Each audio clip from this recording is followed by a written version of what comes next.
Ouais, donc il y a ça, ouais, ça marche bien. Ça aussi, c'est pas mal.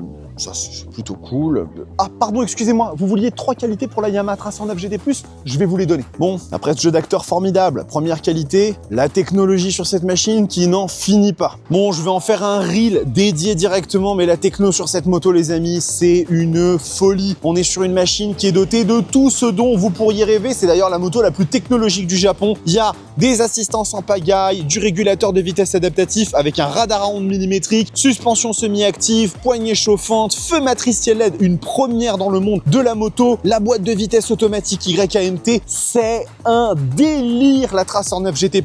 Il y a vraiment rien sur cette moto qui manque, juste vos fesses dessus, hein, franchement, c'est tout. Bah, deuxième grosse qualité, forcément du coup, le rapport qualité-prix de la machine qui est complètement bamboule. Hein. Bah du coup, à 18 999 € avec toute la dotation que je vous ai donnée, ouais, la Yamaha Tracer 9 GT+, ça devient un rapport qualité-prix qui est quand même extraordinaire. Il existe des bécanes un peu concurrentes comme la Multistrada V2S qui vaut 19 000 € et qui n'offre même pas la moitié de technologie de ce que cette machine a à vous donner. Donc si jamais vous vous demandiez si vous en aurez pour votre argent, la réponse est oui. Et finalement, bah, la dernière qualité, bah, c'est le moteur de cette moto hein, qui reste toujours aussi fou. Hein. Donc là-dedans, on retrouve le CP3 qui existe sur la MT-09, la XSR 900, tellement de bécanes, 119 chevaux, 93 Nm de couple. C'est à mon sens un des moteurs les plus équilibrés et par rapport aux 3 cylindres Triumph, il a un peu de poil aux pattes en bas et ça me fait vraiment très plaisir.